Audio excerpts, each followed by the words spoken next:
nga, Lord, Ikaw, Ama, ang sinasamba sa oras na ito, Panginoon Diyos. Salamat, Ama, sa kapatawaran, Lord, na binigay mo sa amin lahat, Panginoon Diyos.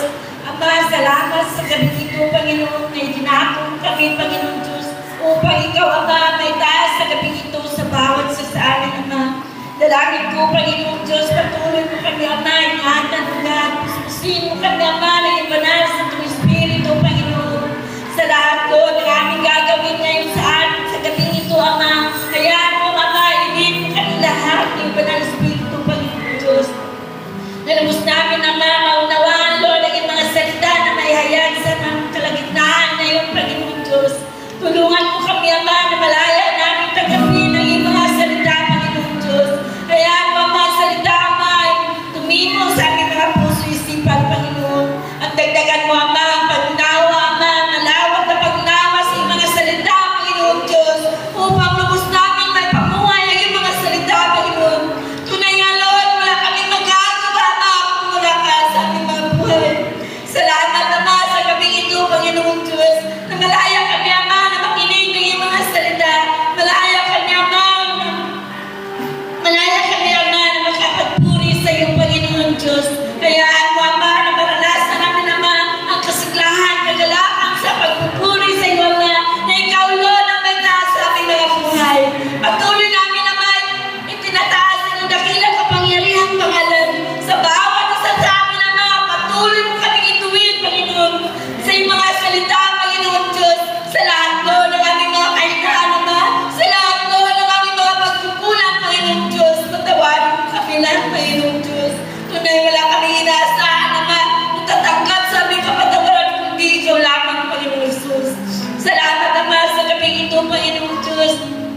Dinadalangin ko, Panginoon Diyos, na Ama, ng aming mga puso isipan, Panginoon Diyos, makasinto lamang, Ama, sa iyong mga salita, Panginoon Diyos.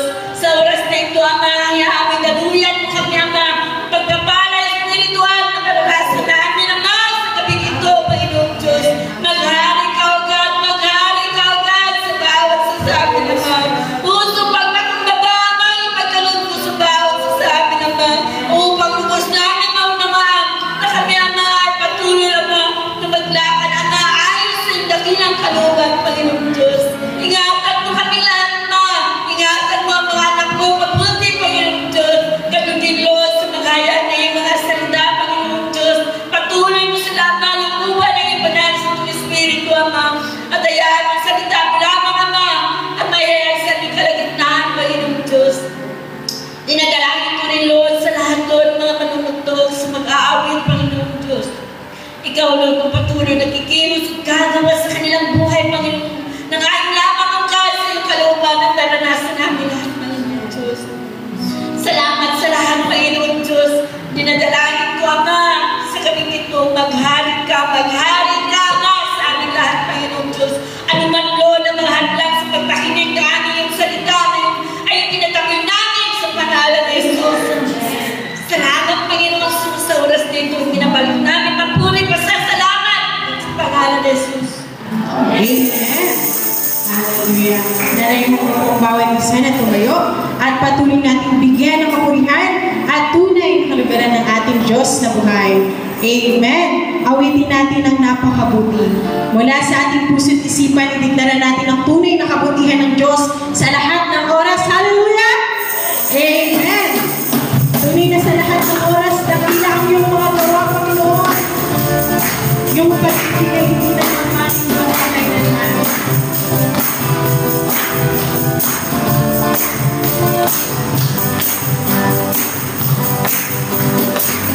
Sa lahat ng oras, dakilang iyong magawa. Dakilang iyong magawa. Ito pag-asa.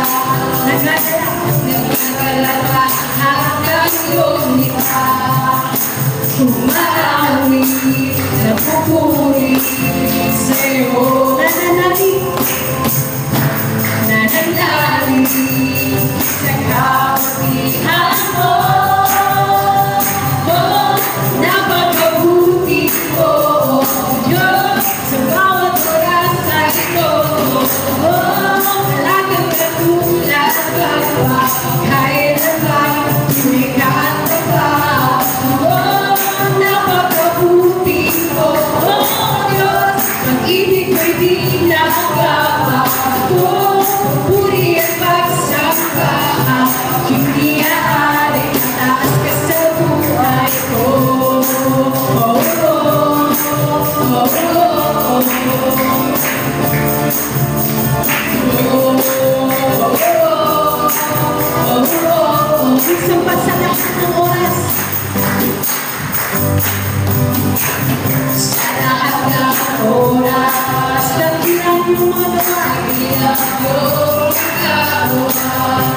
Ikaw ang pag-asa, nagaganap, nagaganap ang iyong likha.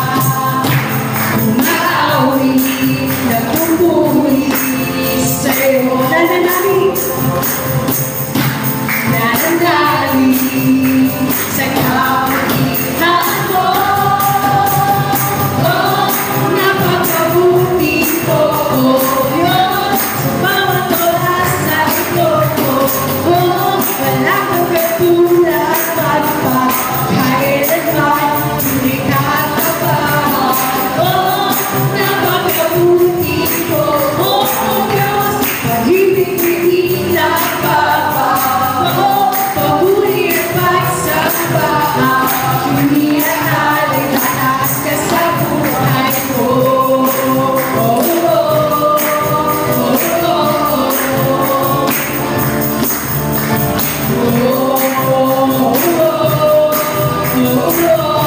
Minsan pa sa lahat ng oras, sa lahat ng oras, takilang iyong magawa, takilang iyong magawa. Ikaw ang pag-asa, nagagalak lahat ng iyong likha. Umawi, nagpupuri sa'yo. Nananali sa kapagitan mo. Oh, napakabuti mo, Diyos, sa bawat oras ka ito. Oh, wala kang katulad magpakailanman, kumikat ka pa. Oh, napakabuti mo, oh Diyos, pag-ibig mo'y di nagbabago. Paburi at pagsamba, aking iaalay, taas ka sa buhay ko. Napakabuti mo, oh Diyos, sa bawat oras ka ito. Oh, wala kang katulad magpakailanman, kumikat ka pa. Oh, napakabuti mo, oh Diyos, pag-ibig mo'y di nagbabago. Paburi at pagsamba, aking iaalay, taas ka sa buhay ko. Napakabuti mo, oh Diyos, sa bawat oras ka ito. Oh, wala kang katulad magpakailanman, kumikat ka pa. Oh, napakabuti mo, oh Diyos, pag-ibig mo'y di nagbabago. Paburi at pagsamba, aking iaalay, taas ka sa buhay ko.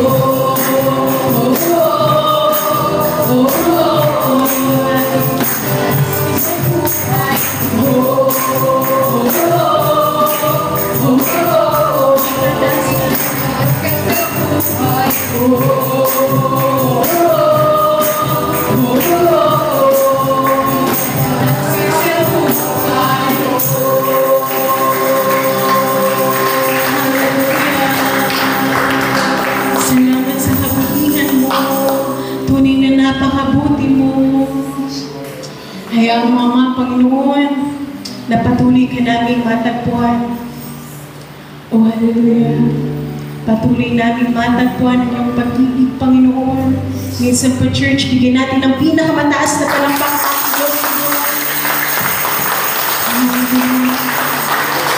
Minsan pa natin hindi natatagpuan.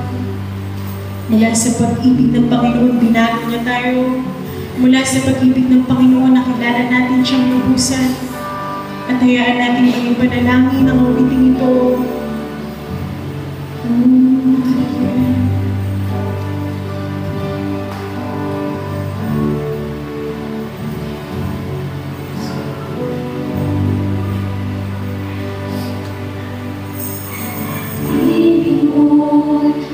Aking hanap-hanap sa ina ng bawat tao na pag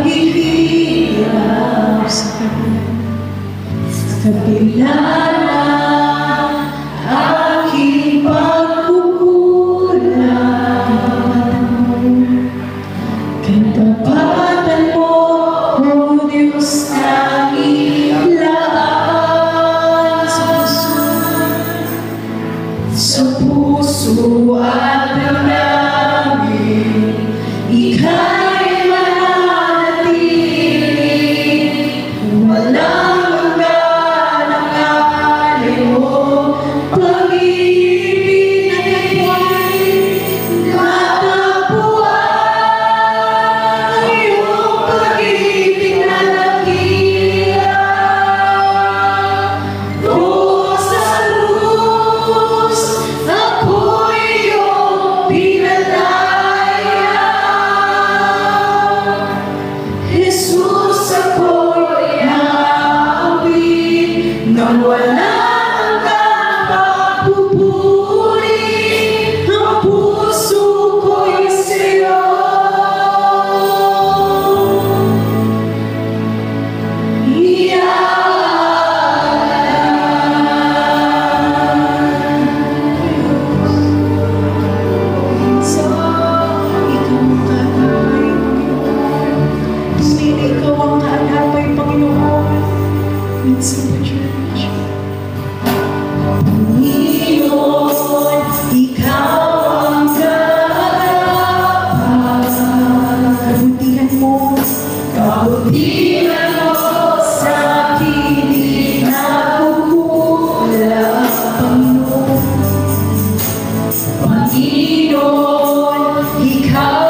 Ama, naririto kami na lumalapit at patuloy na nananalig sa mga bagay na magagawa mo po para sa aming mga buhay. Tinataas ka namin, Panginoong Diyos, at pinapupurihan sa pamamagitan po ng aming mga pananambahang ginagawa. Hayaan mo, Panginoong Diyos, na patuloy naming maranasan ng iyong pag-ibig, biyaya at abag sa buhay ng bawat amin sa kabila po ng lahat ng aming makahinaan at pagkukulang. Dalangin po naming Diyos na busugin mo kami sa gabi ito sa pamamagitan ng iyong mga salita. At sa pamamagitan nito ay lumago ang aming pananampalataya. Maunawaan namin ang katwiran at kalooban mo na siyang inihahayag ng mga salita mo sa amin. At naniniwala kami sa tulong ng iyong banal na Espiritu Santo. Ipaunawa mo mabuti ang lahat ng mga kapayagan na tutulong sa amin upang kami sumigla at tumibay sa aming paglilingkod at pananampalataya.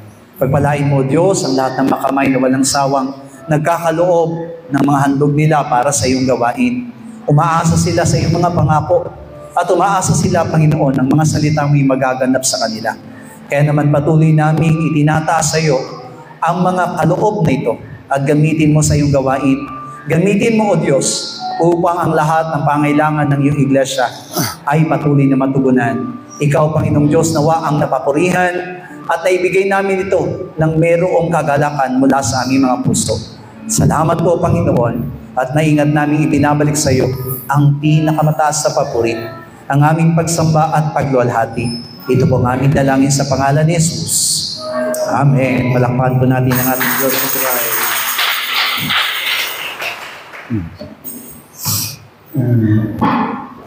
Why are you believing Jesus Christ? Why believe in Jesus Christ? Bakit po ba talaga tayo nananalig kay Hesus Kristo? Salvation and eternal life, it is our purpose. Sapagkat ang tunay na layunin po natin ay ang ating kaligtasan at buhay na walang hanggan. But if we believe in Jesus Christ through different way, there's no salvation. Pero kung ang ating pong pananalig kay Hesus Kristo ay sa ibang pamamaraan, maaring wala tayong maging kaligtasan. God asking to us only faith, believe in Jesus Christ. Sapagkat ang tanging hiniling sa atin ng ating Diyos ay pananampalataya kay Hesus Kristo. That's why our salvation is only grace of Jesus Christ gift of God. Kaya naman ang ating kaligtasan may tuturing lamang po na biyaya ng ating Panginoon at kaloob ng Diyos. That's why in the last time, in front of the judgment of God, we cannot say to God, excuse. Kaya naman sa huling araw, hindi tayo pwedeng magkaroon ng anumang gagawin nating rason para sa kanyang harapan. Maybe at that time, many Christians will say to God, sorry, I didn't know about what is true salvation. Maaring sasabihin ng ibang mga nanampalataya, ako yung hihingi ng kapatawaran sapagkat hindi ko naunawang mabuti ang aking Maybe kaligtasan. some Christian they said, because our pastor explained to us that way, that's why I lost. I did not believe Jesus Christ. Maari po ng mga pastor ay ganito ang pagpapaliwanag o gayon ang pagpapaliwanag nila. Pero hindi ako masyadong nakinig tungkol sa pananalig tungkol kay Yesu Cristo. But God the Father will say to us, you cannot say anything because you have your own Bible. Pero ang sasabihin sa atin ng Diyos ay hindi tayo pwedeng gumawa ng anumang rason sapagkat taglay natin ang Biblia. That's why for our salvation, all the time, we have to check the Bible even though after our teachings. Kaya naman para sa ating kaligtasan ay kailangan natin siyasatin ang nilalaman ng Biblia hindi lamang pa sa aming mga itinuturo. There's no other gospel, only gospel of the cross, gospel of Jesus Christ. Kaya naman nasasabi natin walang ebanghelyo kundi ang ebanghelyo ng krus at ebanghelyo ni Kristo. But if we teaching to you different gospel, you have to move to other churches. Pero kung kakaiba po ang may tuturoy naming ebanghelyo sa inyo, mas maganda na lumipat na kayo sa ibang iglesia. For example, if we teaching to you, accept faith in Jesus Christ, believe in Jesus Christ, if we teaching to you another way of the salvation, we have to separate from our church. At kung halimbawa po, ang may tuturo namin sa inyo ay taliwas na sapat sa pamamagitan lamang ng pananampalataya, at iba yung may tuturo naming pamamaraan para maligtas, ay mas mabuting lumipat kayo sa ibang iglesia. Last on May, after go back to Korea, I got blood test. Alam niyo po ba, nung huling akong pumunta sa Korea, ay nagkaroon ako ng pagsusuri sa aking dugo. And then after blood test, doctor gave to me medicine, different kind of medicine. At pagkatapos po ng pagsusuri iyon, ay binigyan ako ng aking doktor ng iba't ibang klase po ng gamot. But after go back to Philippines, check all the medicine through internet, one medicine, it is very problems. Pero alam niyo po ba na pagkatapos ko nga po makabalik dito sa Pilipinas, ay tinignan ko yung mga gamot na yon sa internet at nakita ko na isa sa mga gamot na yon ay may problema. Because if I take this medicine long time, maybe I got sick of the dementia. At kapag itinuloy ko yung pag-inom ng gamot na yon sa mahabang panahon, baka dumating ang araw na magkaroon ako ng dementia. You know, in the fat, there's two kinds of fat. Cholesterol, triglyceride. At doon sa tinatawag nating fat, ay meron pong dalawang klase. Ang una yung cholesterol at yung isa ay yung isang sinasabi ng doktor. But usually cholesterol, there's no problem. But problem is triglyceride. Glyceride. Yung pong hindi lang, maaring doon pag wala tayong magiging problema pagdating doon sa cholesterol, pero pagdating doon sa glyceride ay meron po tayong magiging problema. This triglyceride will come to our body usually through rice and bread and noodle. At alam niyo po ba na ang klase ng ganong sakit ay dumarating na ipapasok sa ating katawan sa pamamagitan ng mga tinapay o ng mga noodles? Because this triglyceride Chinese word is sugar. Sapagkat yung glyceride na yon, ang salitang iyon ay naisalin sa China na asukal. When I stay in Karangnan, 1 month I eat so much rice. That's why the level of the triglycerides become high. At alam niyo po ba na habang ako ay nanatili doon sa Karanglan, mas marami akong nakaing mga kanin, kaya naman tumaas yung aking glyceride. That's why doctor said you need medicine. That's why I took medicine 1 1 month. Kaya po ipinayo ng aking doktor na ako'y dapat maggamot sa loob ng 1 buwan. Kaya naman But ito'y aking still, I have 5 months medicine for triglycerides. Pero alam niyo po ba na hanggang sa kasalukuyan ay dapat 5 buwan pa rin akong umiinom ng gamot para lamang doon sa dry glycerin na yan. After check through internet, I already throw away to garbage. Pero nga po, sa pagsisiyasat ko sa internet, yung gamot na yon ay tinapon ko na lamang sapagkat may masamang epekto. You see, we think all the medicine is good for our health, but no, we need to be careful. Lahat po tayo iniisip natin na makabubuti yung mga iniinom nating gamot, pero hindi po lahat ay mabuti. That's why I changed my method. Without taking medicine, starting fasting once a meal, one day, 1 meal fasting. Kaya nga po, ang ginagawa ko na lamang po ay ibang estilo ng aking pamamaraan ng pagkain. At araw-araw ang ginagawa ko ay nagkakaroon ako ng isang pag-aayuno, ng isang pagkain sa bawat araw. First time, 1 week in the morning fasting, but just very hard because feel very gutom, di ba? That's why it's very hard to fasting. Ang unang ginawa ko nga po ay ang pag-aayuno sa almusal, pero lubhang napakahirap nito sapagkat sobra yung gutom na iyong mararanasan.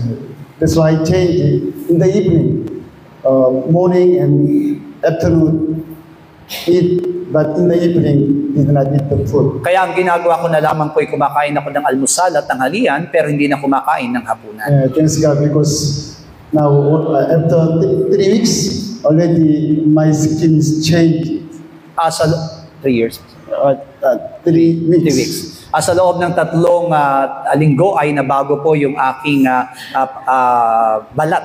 That's why when I touch my face, I'm happy because I know my this skin is become like a young man.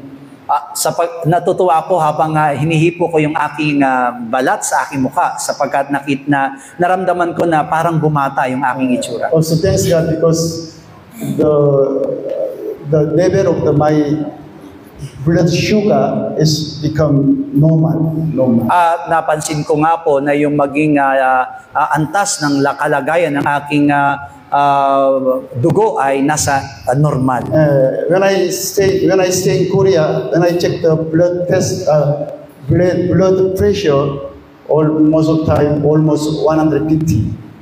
Pero nung nasa Korea nga po ako, habang sinusuri ko po yung blood pressure ko, umaabot ng 150. Over 150 is something high, some high. Kaya po lubhang napakataas noon kapag ikaw ay umabot na sa 150. It's not so dangerous, but I need to be careful because if over 150 all the time, but after 5 years, 10 years after, it's dangerous to my brain. Hindi pa naman masyadong delikado ang ganung kalalagayan, pero kapag ito'y umabot ng 5 taon, ito'y magiging delikado na para sa aking kalusugan. Yeah, because if I stay in Korea, no problem, because at the call 9911, already 5 minutes in the hospital. Kung halimbawa man po na ako'y magkaroon ng emergency doon sa Korea, walang magiging problema sapagkat sa loob ng 5 minuto kapag ikaw ay tumawag sa 911 ay naren na agad yung response. And that's within 10 minutes already in the hospital emergency room, and then doctor can give me some injection. At wala pang 10 minuto, ikaw ay nandun na doon sa hospital at nilalapatan na ng gamot ng mga doktor. Because usually there's bleeding in the breast, no problem. Within 30 minutes, 40 minutes, take a medicine, injection, step by step can survive and then Sapagkat kung magkaroon ka man ng tinatawag na pagbabara ng dugo doon sa iyong utak, sakaling magkaroon ng gano'n, ay kapag ikaw ay sinaksakan ng gamot doon sa Korea, ay unti-unti mawawala iyon. Yeah, but in the Philippines, it's very dangerous because in the evening, we have to waiting until next day, and then after doctor come to hospital and then check up and then inject already. Pero sa Pilipinas, lubha pong napakadelikado sapagkat kung ikaw ay nalapatan ng gamot, maghahintay ka pa na magdamag bago ka mabigyan ng gamot. That's why our blood pressure is very important. Kaya po napakahalaga po yung pagkuha ng blood pressure ng bawat isa. Thanks God, because after fasting, my blood pressure go down over 20 points. At sa napansin ko nga po sa pamagitan ng pag-aayuno ay bumaba po yung aking blood pressure ng 20. Yeah, that's why now normal. Most of time less than 120. At kadalasan po talaga ay normal na, nasa 120 na lang. You know why? Because my blood become clean. There's no, it's not like a sticky. There's no fat. Ibig sabihin no, na lumilinis ang aking dugo at wala nang nakikitang anumang taba sa loob nito.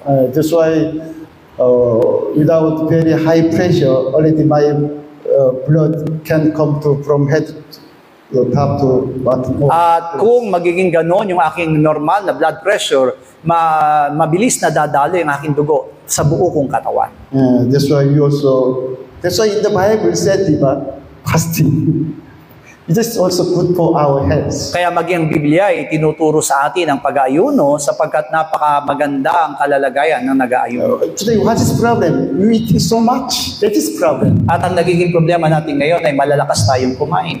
My mother is 94 years old, but no problem because only is small, very small eating. At ang aking nanay ay nasa 94 na sa kasalukuyan. Pero maganda pa ang kanyang kalalagayan sapagkat kaunti lang ang kanyang kinakain. Tatay Totoy, di ba, in Karangnan, before he paralyzed, half paralyzed, he could not talking and then sign. But now normal because he did not eat food. At maging yung ating miyembro sa Karanglan ay dati na po na hindi nakapagsasalita at hindi na po nakakasulat. Pero ngayon ay umayos ng kanyang kalalagayan at naging normal. Yeah, because his family, I have to give to him food. Most of the time, no food. That's why. At dahil nga po yung kanyang pamilya ay sinisikap na hindi po lagi siyang pinapakain ng marami. It is so much important medicine for our health. Mahalaga po naman talaga yung mga gamot para sa ating kalusugan. Saying this Bible is most important for our salvation. At yan din ang kahalagahan ng Biblia para sa ating kaligtasan. But if you are not clearly understand, you have misunderstanding, you will lose salvation. Pero kung hindi natin ito lubos na maunawaan, ay maaaring mawala sa atin ang kaligtasan. One problem is about deeds. About the deeds for the salvation. At ang isa pa sa mga nagiging problema natin ay yung mga ating mga gawa para sa ating kaligtasan. Because God asking to us only faith, by faith. We can be saved with faith, by faith. Sapagkat ang tunay na hinihingi lang sa atin ng Diyos ay pananampalataya at maliligtas tayo sa pamamagitan ng pananampalataya. But James chapter 20 says about deeds for our salvation. Pero pag Santiago chapter 2. Sa Santiago Kabanatang 2, talatang 20 ay ang inihiling sa atin ay ang pananampalataya lamang. Okay, this is some from verse 20 hanggang 26 sabay-sabay tayo. 20 hanggang 26. Datapwat ibig ko bagang malaman o taong walang kabuluhan na ang pananampalataya na walang magawa ay baog. Hindi baga ang ating amang si Abraham ay inaring ganap sa pamamagitan ng magawa dahil sa kanyang inihain si Isaac na kanyang anak sa ibabaw ng dambana. Nakikita mo na ang pananampalataya ay gumagawang kalakip ng kanyang mga gawa. At sa pamamagitan ng mga gawa ay naging sakdal ang pananampalataya. At natupad ang kasulatan na nagsasabi, at si Abraham ay sumampalataya sa Diyos at yaoy ibinilang na katwiran sa kanya. At siya'y tinawag na kaibigan ng Diyos. Nakikita ninyo sa pamamagitan ng mga gawain inaaring ganap ang tao at hindi sa pamamagitan ng pananampalataya lamang. At gayon din naman, hindi rin baga si Rahab na patutot ay daring ganap sa pamamagitan ng mga gawa. Dahil sa tinanggap niya ang mga suko at kanyang pinapagdaan sila sa ibang daan. Sapagkat kung paano ang katawan na walang espiritu ay patay, ay gayon din ang pananampalataya na walang magawa ay patay. Now, James says about Abraham's faith. Ang tinutukoy dito ni Santiago ay ang pananampalataya ni Abraham. Yeah, but all the other Bible said about when Abraham believed in God, he became righteous one, according to Genesis chapter 15. Pero karamihan po ng sinasabi ng Biblia ay itinuring ang namatuwid si Abraham dahil lamang sa kanyang pananampalataya doon sa Henesis Kabanatang 15. But James said, Genesis chapter 22, when Abraham tried to offer to God Isaac, at that time, he said, Abraham became righteous one. Pero dito, iba yung sinasabi ni Santiago sapagkat ang sinasabi niya dito noong ginawa ni Abraham na ihandog si Isaac, ito po ay naging matuwid para sa kanya. Yeah, that's why you have to clearly understand about why different talking in Kaya nga po nililino natin ang lahat ng bagay kung bakit gano'n ang kanyang sinabi sa mga talata. Okay, anyway, from verse 10, he explained to us, first, we cannot be saved through obey God's commandments. Pero sinabi dito sa Santiago, Kabanatang 2, talatang 10, sapagkat ang sino man gumaganap ng buong katusan ay gayon may natisod sa isa ay nagiging makasalanan sa lahat.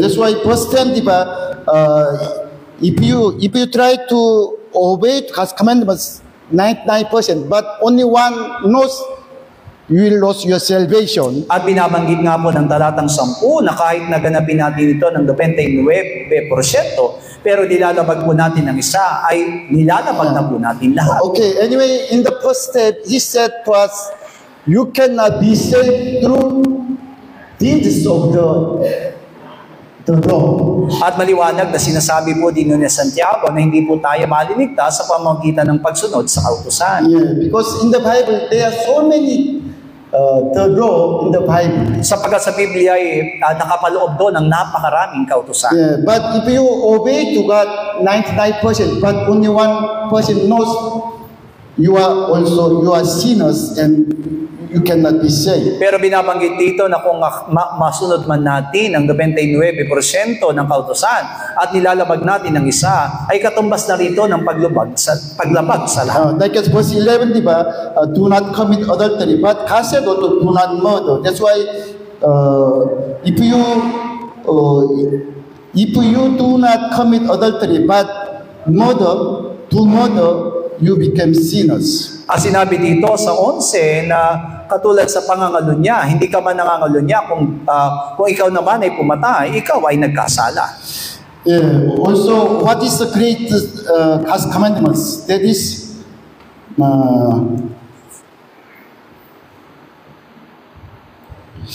verse 8, diba? You shall love your neighbor as yourself. That is the most important God's commandments. Sinabi dito sa talatang 8 kung ano yung pinakadakilang kautusan. Ibigin mo ang iyong kapwa gaya ng iyong sarili.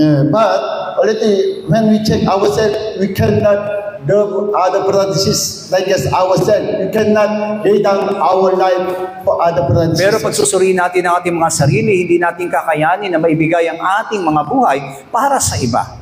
Yeah, but like as verse 15, verse 15, but if brother and sister is naked and no food, no daily food, you can help him, other brothers and sisters. Sa 15 nga po ay sinabi dito na kung ang kapatid natin ay ubad at walang makain, pwede natin silang tulungan. For example, when we have 1,000 peso, we can help other brothers 500 peso. It's because we are believers. At kung meron tayong 1,000 piso, ay pwede natin maitulong sa ating kapatiran ng 500 sapagkat sila'y kapatiran natin. But we have to understand, even though we try helping other brothers and sisters, but through this deeds, there's no salvation. Pero kahit na matulungan natin ang ating mga kapatid, dahil sa ating mga gawain, wala rin pong kaligtasan. Our salvation only belongs to faith.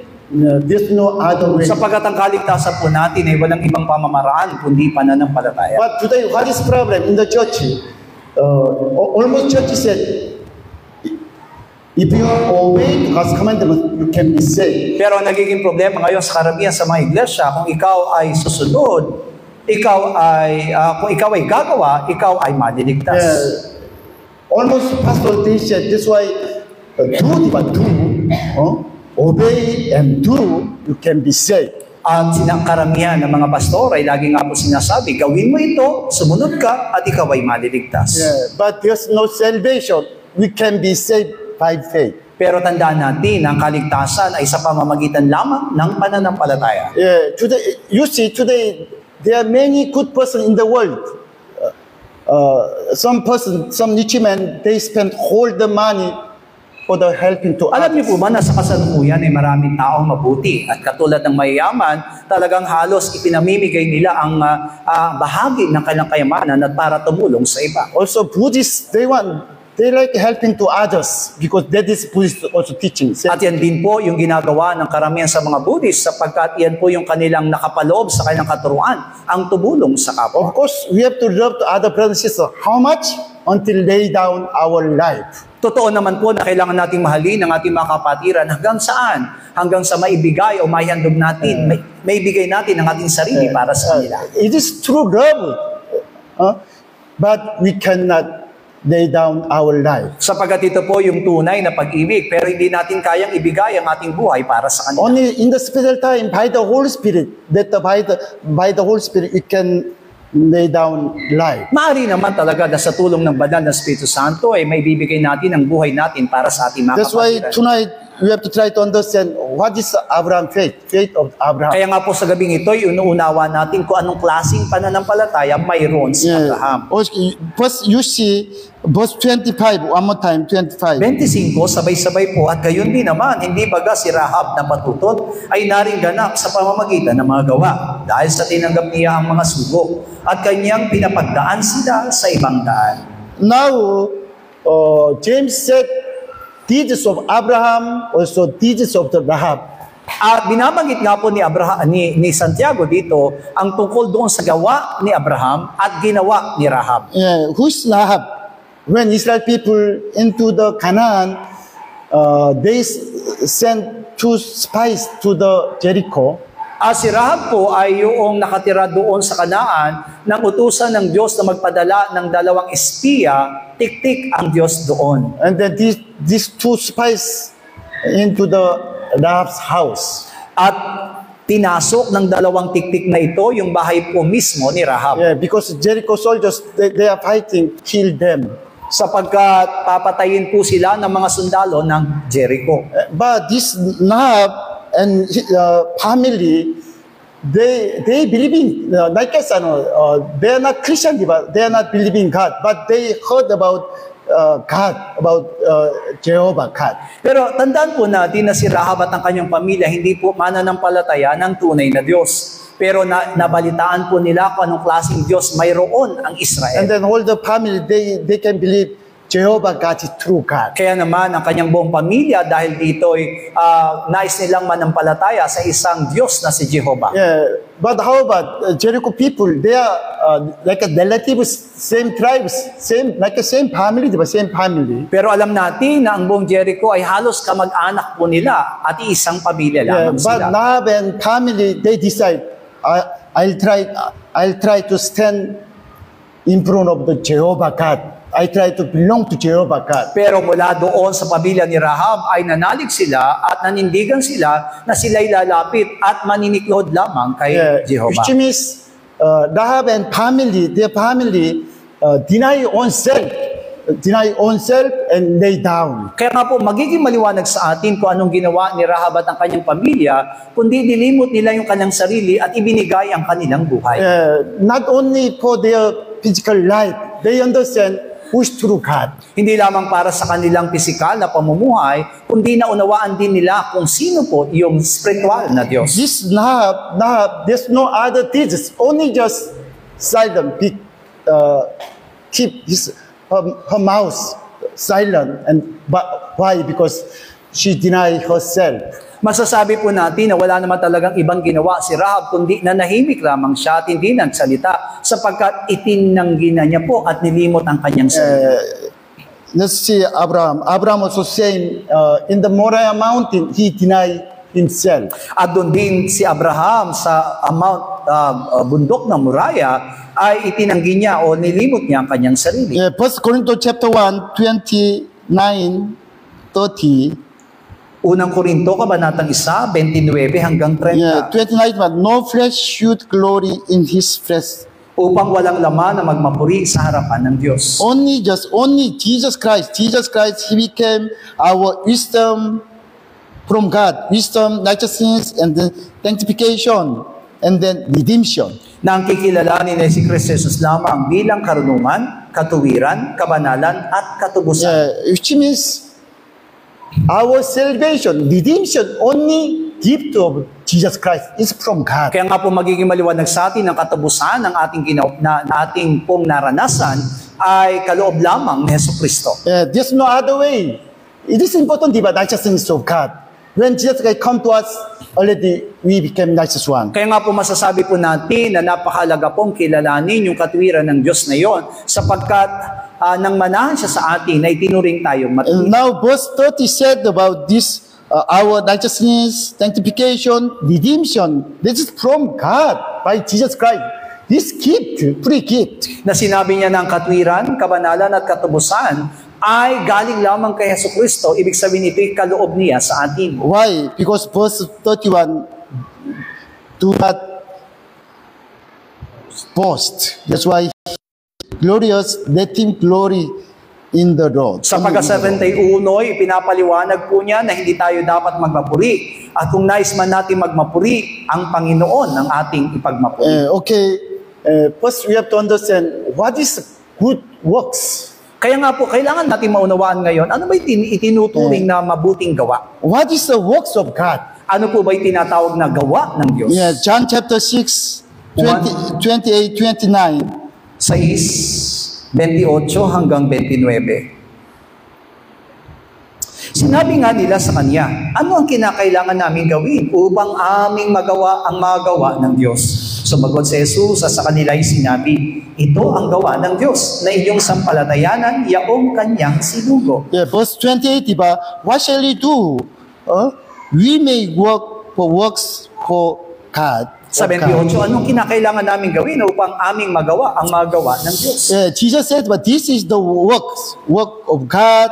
You believe in Him who He sent. You believe in me. That is God's works. At ang sinagot ng Panginoong Yesus sa kanila, ito ang gawa ng Diyos na iyong sampalatayanan, yaong kanyang sinugo. Sampalatayanan, sino? Si Kristo. That's why clearly you have to understand, in the Bible, asking to us, some verses asking to us, good deeds, but good deeds.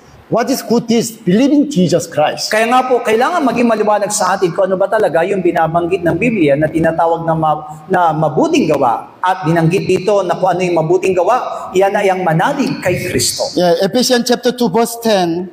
Epeso 2:10. Sapagkat tayo'y kanyang gawa na nilalang kay Kristo Jesus para sa mapabuting gawa na inihanda ng Diyos una upang siyang nating lakaran. What is good works? Ano po yung tinatawag na mabubuting gawa? There's no good in the world.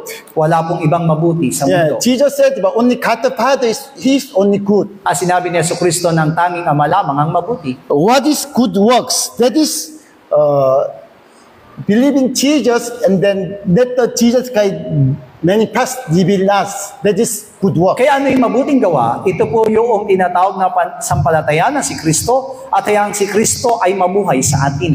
Book of the Ephesians explain to us about church, diba church? At nililiwanag po mismo ng Epeso ang tungkol sa iglesia.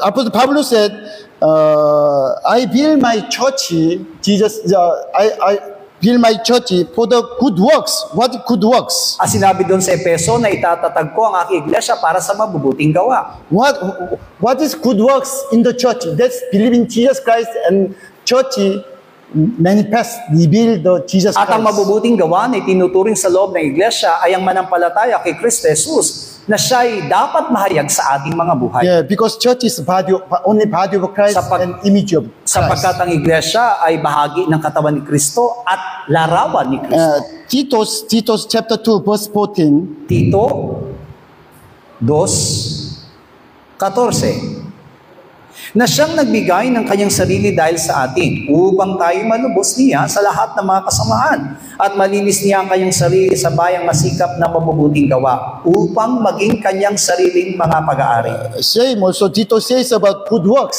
What is good works? Believe in Jesus as a Christ and live in God, and then let the Jesus Christ manifest reveal At us. binabanggit dito ang mabubuting gawa na kung saan ang manampalataya kay Jesus na siya ang Kristo, at hayaan natin na siya ang magmanifesto sa ating mga buhay. Okay, let's check Abraham's faith. Suriin natin ngayon kung anong klaseng pananampalataya meron si Abraham. Galatians chapter 3, Galatia 3. verse 6. Just as Abraham believed God, and it was accounted to him for righteousness. Sinabi doon sa 6, gaya nga ni Abraham na sumampalataya sa Diyos at ito'y binilang sa kanya ng katuwiran. Okay, verse 8, sabay-sabay. 8. At sapagkat ipinakita na ng kasulatan at inaaring ganap ng Diyos ang mga hintil sa pamamagitan ng pananampalataya, ay pinangaral na ng unang ebanghelyo kay Abraham na sinasabi, sa iyo ay pagpapalain ang lahat ng mga bansa. Apostle Pablo said, diba, beforehand, God preached the gospel to Abraham. Sinabi mismo ni Apostol Pablo na yung mabuting balita ay naipangaral na kay Abraham. What is gospel? Jesus Christ, Son of God, Jesus Christ. Asin na po yung tinatawag na ebanghelyo, yun po yung anak ng Diyos na si Jesucristo. Death of Jesus Christ and His resurrection, that is gospel. Yung kanyang kamatayan at muling pagkabuhay ang itinuturing na mabuting balita. That's why you have to understand, you have to really believe, understand, beforehand, diba? Beforehand, when God called Abraham, already God preached the gospel to Abraham. Kaya nga po masasabi natin na ang ebanghelyong ito ay naipangaral na ng una at ito'y naibigay mismo kay Abraham. That's why verse 9, diba? So then, those who are of faith are blessed with believing Abraham. Kaya naman doon sa 9, kaya't ang mga sa pananampalataya ay pinagpapala kay Abraham na may pananampalataya. That's why if you are we have faith like the same Abraham, you are not under the law. Kaya nga kung may pananampalataya tayong katulad ng kay Abraham, wala tayo sa ilalim ng kautusan. Because you see verse 10. What's the meaning of verse 10? There's no blessing of God in the law, only cursing of God. Sinabi doon sa Gs, walang pagpapalang matatamo sa ilalim ng kautusan, kundi sumpa ng ating Diyos. That's why Jesus Christ cursed on the tree and died. Yan ang dahilan kung bakit na tinanggap ni Jesus yung sumpa doon sa kamatayan sa ibabaw ng krus. Why? Verse 11, diba? No one is justified by the law in the sight of God. Only not just one shall live by faith. At sa 11, maliwanag nga ng sino man na hindi naaring ganap sa kautusan sa harapan ng Diyos, sapagkat ang ganap ay mabubuhay sa pananampalataya. You see, verse 13, diba? Christ has redeemed us from the curse of the law, and then He cursed for us. Sabi doon sa 13, tinubos tayo ni Kristo sa sumpa ng kautusan at siya'y naging sumpa sa ganang atin. He hang on the tree. Jesus Christ hang on the tree. Why? He cursed for us. Naibitay siya doon sa ibabaw ng puno para po siya'y sumpain para sa atin. And that's why if we are believing Jesus Christ, we can be blessed, same blessed with Abraham. Kaya nga po ang ating pananampalataya kay Kristo ay tatanggap tayo ng pagpapalang katulad ng pagpapala ni Abraham. Because we are not on the curse of God. We are blessing of God. Sapagkat wala tayo sa ilalim ng sumpa ng Diyos, kundi nasa ilalim tayo ng pagpapala ng Diyos. That's why verse 14, what's the meaning of the verse 14? That's why we might receive the promise of the Holy Spirit through faith. Also, we can receive the Holy Spirit. Sa 14, sabi niya doon, sa pamagitan ng pananampalataya ay matatanggap natin ang banal na Espiritu Santo na siyang pangako ng Diyos. Verse 16, okay, sabay-sabay tayo. Versikulo 16, ngayon kay Abraham nga, sinabi ng mga pangako at ang kanyang bini, hindi sinasabi ng Diyos at sa mga bini, na gaya ba ng marami, kundi gaya ng isa lamang at yun ay ang bini na si Kristo. Old Testament times, God promised to Abraham and his seeds.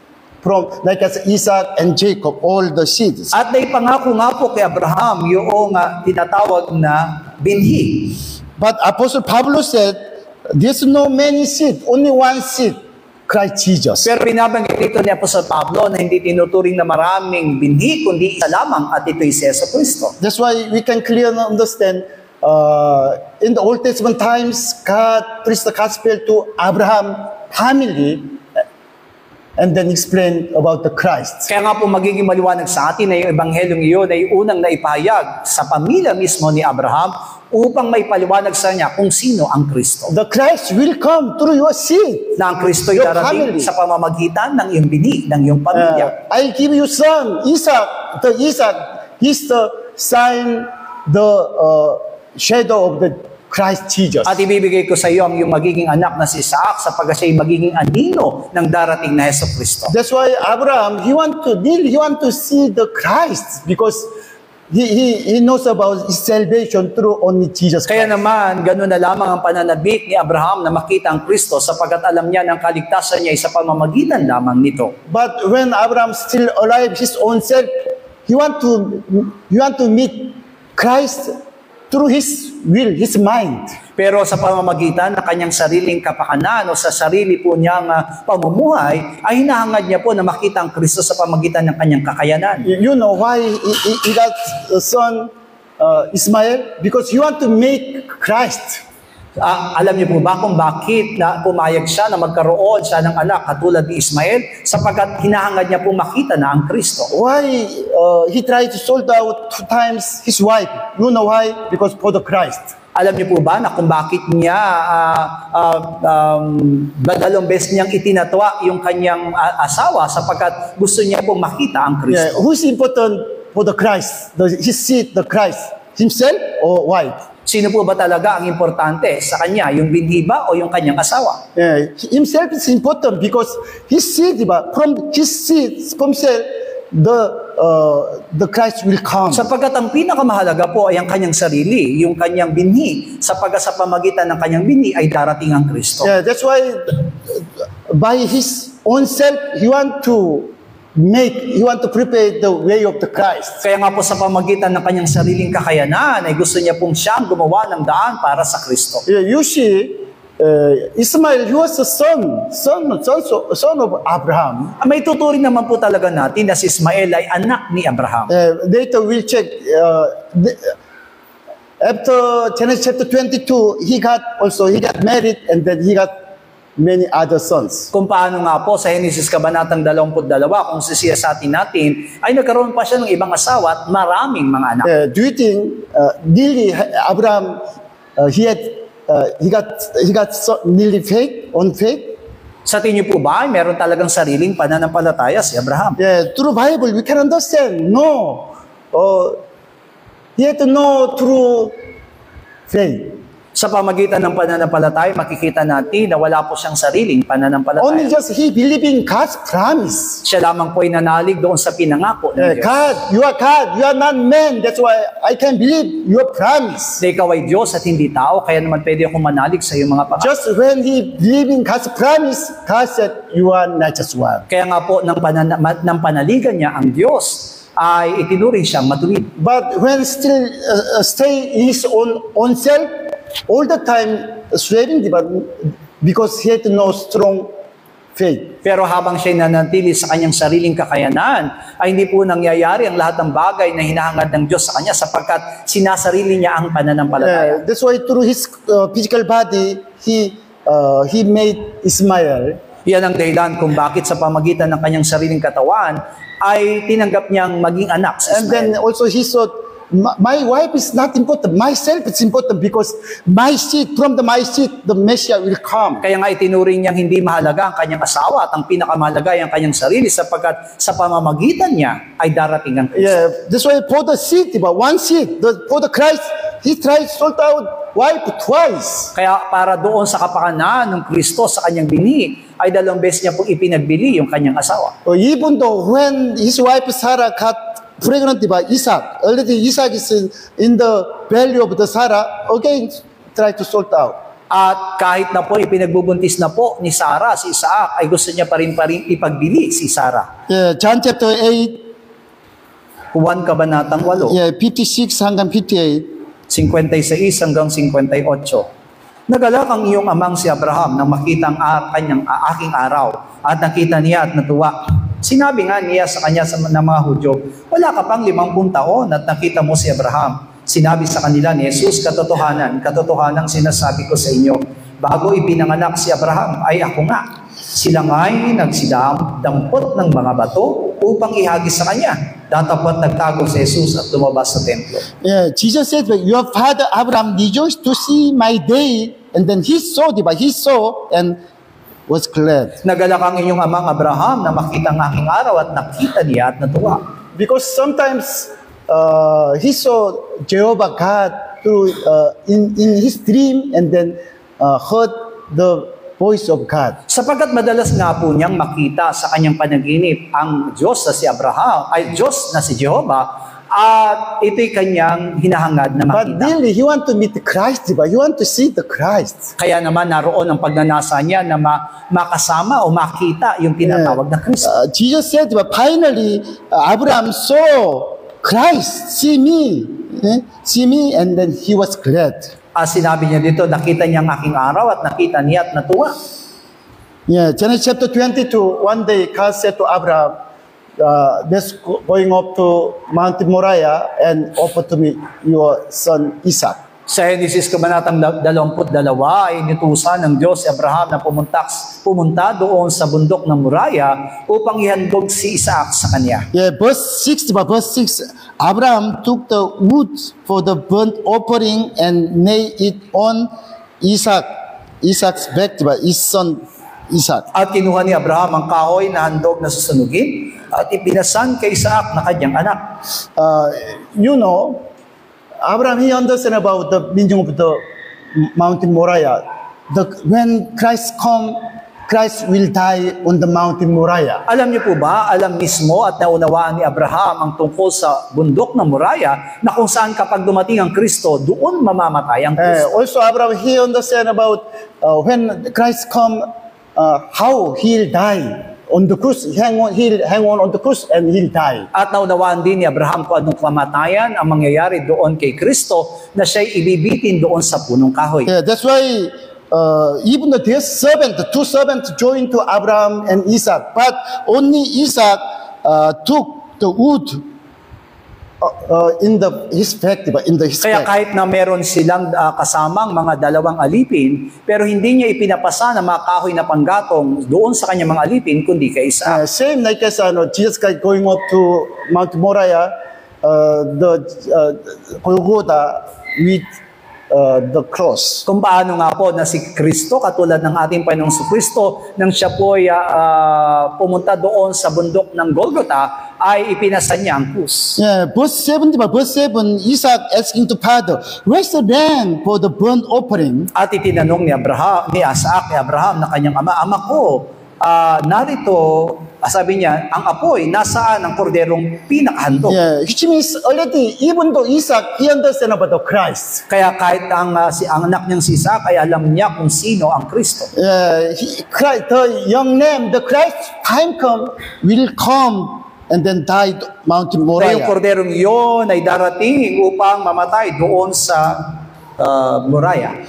Verse 8, my son, God will provide for himself the lamb for the burnt offering. Doon sa 8, ang Diyos ang maghahanda ng korderong pinakahandog na susunugin. Yeah, Abraham said, but God will provide for himself, not for us. Sinabi doon, ang Diyos ang maghahanda ng korderong pinakahandog sa Kanya at hindi sa atin. Yeah, because the crucifixion of Jesus Christ, that is God's will, God's way. Sapagkat yung pagkapako kay Kristo ay kalooban ng Diyos at daan, pamamaraan ng That's Diyos. why Ephesians chapter 1, diba, from the people, the creation of the world, that is God's predestination. Kaya nga po doon sa Efeso Kabanatang 1, ito po yung tinuturing niyang nakatalaga na itinalaga ng Panginoon. Please you understand Abraham's faith, even though Isaac, they were nearly believing the Christ. Kaya unawain natin mabuti yung pananampalatayang taglay ni Abraham at ni Isaac na sila'y nanalig sa Kristo. Because when God preached the gospel to Abraham, they understand, time come, I sent to you Christ, he's my begotten son, and then he'll crucified on the cross, and he'll die. Sapagkat sa pamagitan ng Ebanghelyo ibinigay kay Abraham ay pinalumanag sa kanya na yung aking anak ay bibigay sa iyo bilang Kristo. But when they saw the place, there's no the dam, diba? The dam. Pero tingnan natin, ang pagdating nila doon sa lugar ay wala naman po talagang kordero ang nakita pa. Yeah, that's why verse 9, diba? Abraham, he bound Isaac, his son, and then laid on the wood, laid him on the wood. At doon sa 9 ay nakita nating inihiyaga ni Abraham ang kanyang anak na si Isaac sa ibabaw ng bato. Before I told you, when I count through Bible, at the time Isaac was, I remember, 37 years old, not baby. Not Alam niyo po child. ba na ang bibilangin natin ng taon ng ihandog ni Abraham si Isaac, nasa edad po siya ng 37 taon. Yeah, which means even though Isaac, he understand about the way of the Christ, that's why he accept. I am the way of the Christ, okay, I'll die. Kaya si Isaac ay naunawa niya rin mabuti na siya magiging daan ng Kristo, kaya naman handa siyang mamatay. para sa Kristo. Again, I want to talk to you. All the message of the Bible is lay down our own life. Kaya nga po masasabi po natin na kabuuan ng Biblia ay tumutukoy sa ating pagbibigay ng ating buhay.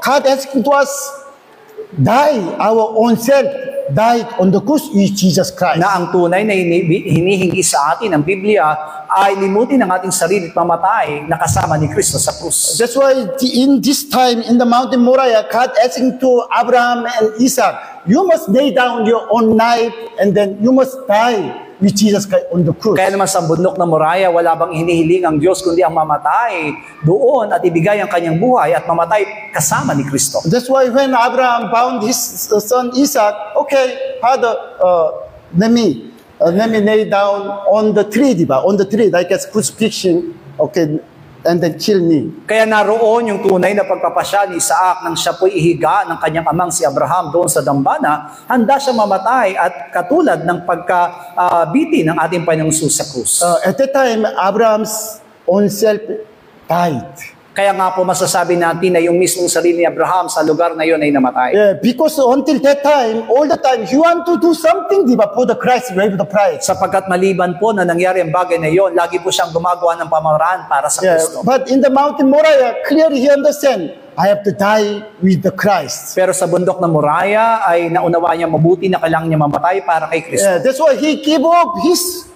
way, diba, his will. Kaya po isinuko niya mismo yung kanyang kalooban, isinuko niya yung sarili niyang kaparaanan. Oh, okay, let's try to imagine, what is the will of Abraham? Isipin natin mabuti, ano ba talagang nasa isip ni Abraham? Abraham can say to God, please do not kill my son, because if you kill my son, there's no Christ. Pwede siyang makiusap na huwag mo papatayin ang aking anak sapagkat kung mamamatay ang aking anak, paano darating ang Kristo? But who is God? God can make Abraham descendant even from the stones. Pero maliwanag na sinabi ng Biblia na kaya niyang gumawa ng binhi ni Abraham kahit mula sa mga bato. Yeah, that's why Abraham, he really believed, okay, this is not death of the Isaac, this is death of the Christ. Kaya nga po, pinaliwanag mismo kay Abraham at naging maliwanag sa kanya na hindi ito magiging kamatayan ni Isaac, kundi magiging kamatayan ng Kristo. That's why Abraham, he believed in the Christ will lead from death. That's why if my son Isaac died as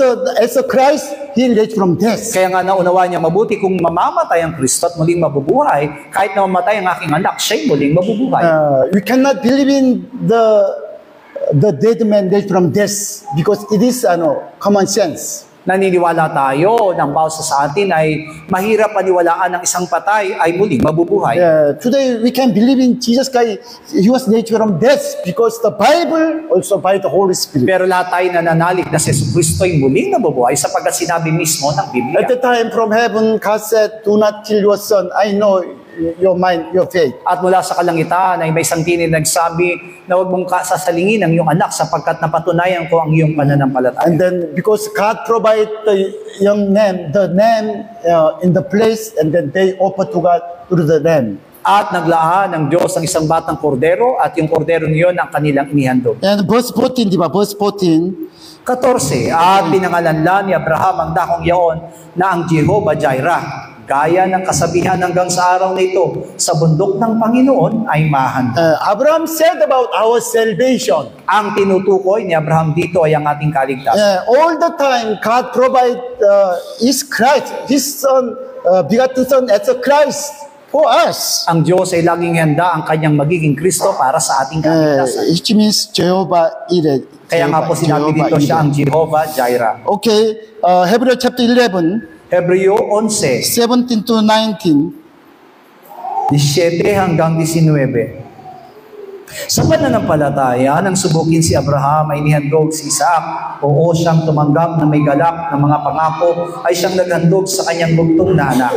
Sa makatuwid bagay, yung pinagsabihan kay Isaac ay tatawagin ng iyong biti na iniisip na maging sa gitna ng mga patay ay maaaring buhayin siyang maguli ng Diyos. Mula diyan, di naman ay muli siyang tinanggap sa isang halimbawa. Now, in the book of the 11, chapter 11 says about Genesis chapter 22. Kaya nga po yung kabanatang 11 na binabanggit dito ay galing doon sa Genesis kabanatang 22. By faith, Abraham, when he was tested of Isaac, he who had received the promise of his only begotten son. Nasa pananampalataya nang subukin si Abraham ay nihandog si Isaac. Yeah. Who is the seed of the Abraham? Sino po ba? Christ, diba? Christ. Apostle Pablo said, Galatians chapter 3, Sino po ba yung binabanggit na binhi ni Abraham? Hindi lamang ito si Isaac, kundi ang Kristo. also whole the Bible said, who is the begotten son? Only Jesus Christ. At alam natin na kapag binanggit po ang bugtong na anak, ito po tumutukoy lamang kay Jesus Kristo. Yeah, which means Abraham, he offered to God Isaac, but truly he was not Isaac, Christ. Meaning of Isaac is Christ. Maari nga po na inihandog ni Abraham ang kanyang anak ni si Isaac, pero ito'y tumutukoy kay Kristo. You see Genesis chapter 25, verse 1 and 2, after Abraham's wife Sarah died, he got again married, wife. Mula doon sa Genesis 25, 1 hanggang 2, matapos mamatay si Sarah na kanyang asawa, siya'y muling nag-asawa. Yeah, and then Abraham, he got many other sons, diba? At mababasa po natin dyan sa Genesis 25 na nagkaroon pa siya ng maraming anak. Yeah, that's why Hebrew chapter 11, verse 17, Abraham offered to God begotten God's son, Christ.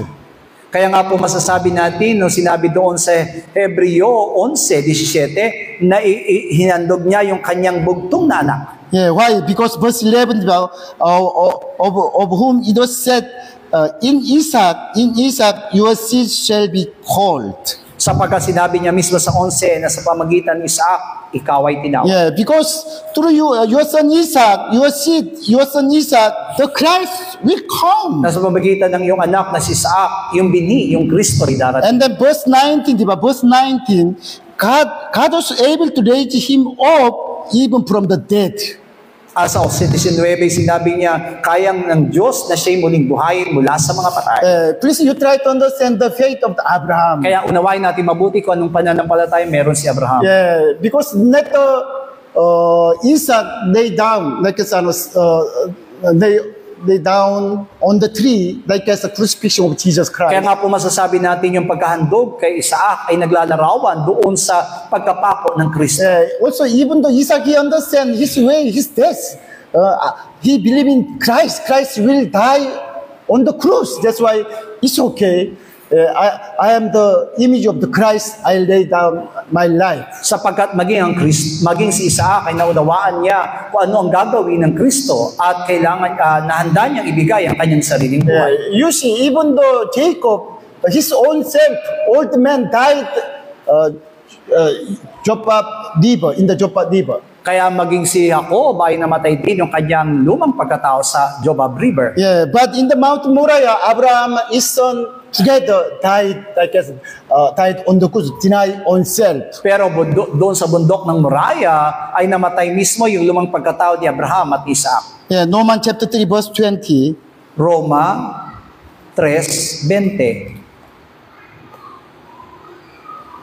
Sapagkat sa pamagitan ng mga gawa ng kautusan ay walang laman na ariing ganap sa paningin niya, sapagkat sa pamagitan ng kautusan ay ang pagkakilala ng kasalanan. Yeah, verse 28.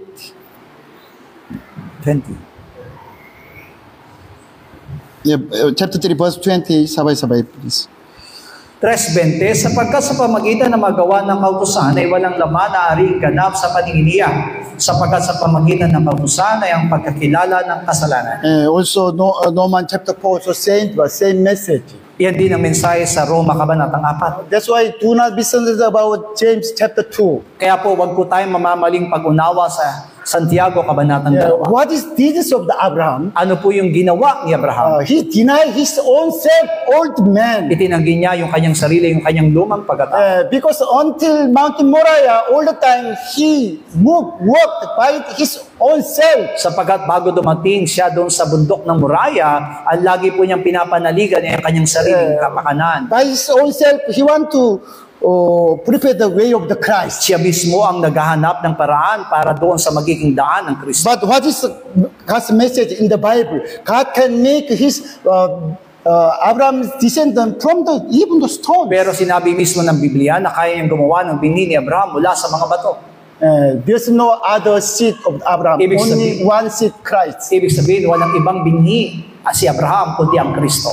Abraham, Isaac, they nearly deny oneself on the Mount Kaya Moriah. ang ginawa ni Abraham at Isaac ay nilimot ang kanilang mga sarili doon sa Mount Moriah. Which means they old men died with the young man on the Mount Moriah. Ibig sabihin, namatay yung kanilang lumang pagkatao kasama ng batang kordero doon sa bundok ng That's Moriah. why James chapter 2, deeds of Abraham is not others.